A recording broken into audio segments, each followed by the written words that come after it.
Notre Dame has completed the two-peat with their 15-5 victory against Maryland.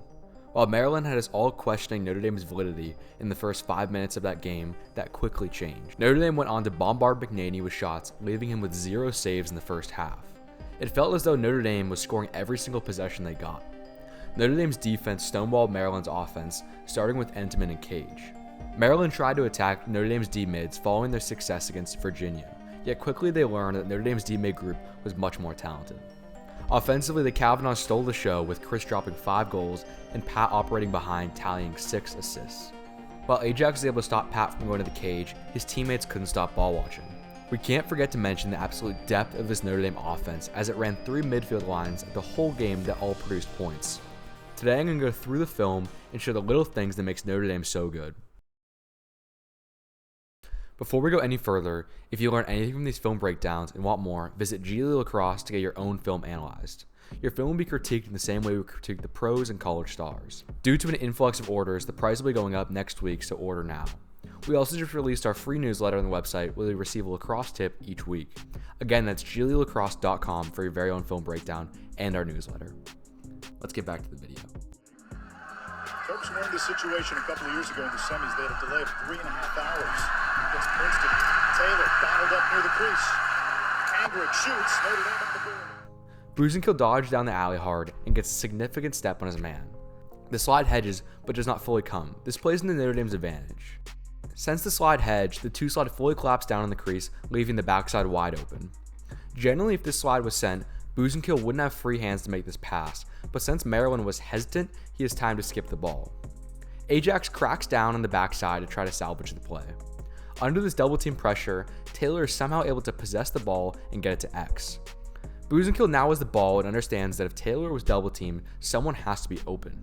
He keeps his head up and dishes to the inside to a wide open Angrick for the finish. Always remember after slides, double teams, and confusion, someone's going to be left open. Here's our next clip. So much during the course of the game. Certain grit and competitive excellence. Here's Chris Kavanagh, gets free, fires, scores. Kavanagh catches this ball in the middle of the defense and has a couple of options. He could shoot it, dodge, or feed the outside. Shooting probably isn't the best option because of how far out he is. He could feed the outside, which is effective because the entire defense would collapse in on him.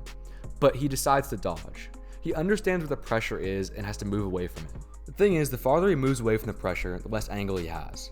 Kavanagh first dodges outwards until the pole closes in the space. Once he's a step on the pole, he attacks downhill at the head of his stick.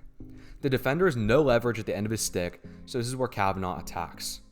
Once he feels that stick come over for the trail check, he knows to tuck it and run. Instead of releasing from this sidearm angle, Kavanagh raises his hands above his head to increase his angle even more for the finish. Here's our next clip. Syracuse running with the All-American Ramsey. Syracuse got the step, got top side, rolls back. Nothing there. Erickson now, defended by Conlon. Syracuse dancing around the crease. This is an example of Maryland trying to attack Notre Dame's D-mids and being wildly unsuccessful. Ramsey gets dodged on in an attempt to put him in an invert situation. He stays in a slight trail position as he approaches this downfield pick, but he understands he needs to make contact to get over. He jams his man but finds himself in a very deep trail position now. To counteract this, he does 2 things. First, he switches hands. By playing defense with his left hand, he can seal the top side with the head of his stick. Second, he plays angles and cuts through the crease. All of this allows him to cut through and deny top side. When Erksa dodges on Conlon, watch how Ramsey sits back below the pick. This allows for Conlon to have space to get under it and gives Ramsey time and space to make a decision to switch or stay. Ramsey then stays patient and finishes his coverage. Here's our next clip. Eric Dobson and Ajax Zapatello told his unit, we cannot allow them to score 6-on-6. Third midfield on for Notre Dame. Finley barrels down the alley towards this pick. His man gets caught up in the pick, and since Maryland rarely switches on picks, Finley has open space in front of him. He doesn't have a lot of angle to shoot, and if he dodged, he'd be going into the heart of the defense, so he opts to send it through X. This is the main purpose of alley dodges: draw a slide or cause confusion and dish it through X for outlet on the backside. When Pat gets this ball, he knows he has to look up and dish it quickly before the Maryland defense can recuperate itself. All of this confusion caused the Maryland defender to be ball watching and see Moore is wide open on the backside for the finish. The only reason this play happened is because of how fast the ball was moving. Here's our next clip. Nothing easy in the settled sets.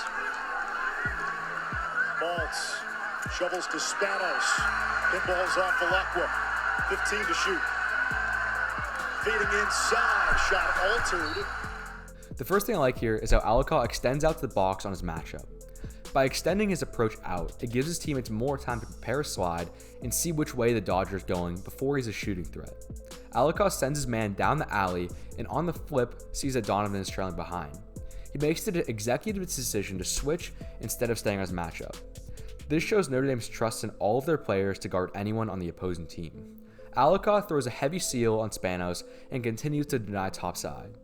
As Spanos climbs up, he sees a cutter on the backside. Donovan, who's covering the attackman, is helping in and is able to play team defense and attack the ball. This is why it's so important to play above GLE as an ex-defender. Here's our next clip. A comeback for them. Well, they did it against Duke in the quarterfinals, a game you covered. Well, they've got to figure out how to slow down Notre Dame. 3 goals in a row. There's honestly not too much to learn from this clip, but it'd be criminal if I didn't show it. This backhanded shovel works well for 2 reasons. First of all, a BTB in this situation could work, but you still wouldn't have a lot of angle. The backhanded shovel forces you to fully rotate your body and stick, getting more angle than a traditional BTB. This also works so well because he changes level from low to high for William McNaney. Here's our last clip. Dobson's got the short stick red. He's seen a lot of short sticks this season, and he's been able to do that. Finding Devin McClain. I've loved watching Dobson's game develop as a feeder. When he dodges downhill, he naturally draws so much attention, so players are consistently open on the backside. In this clip, Dobson is psyched that the D-mid is playing him so far out because he can easily jab and get his left hand with a full head of steam. His presence downhill causes the D-mid to hedge, leaving McClain wide open for the finish. Notre Dame deserves all the praise that it's been getting. This team truly has no weaknesses and it has unlimited depth. I'm excited to see what the Irish group can do next year with so many seniors graduating. Thank you so much for watching. Please like and subscribe for more film breakdowns.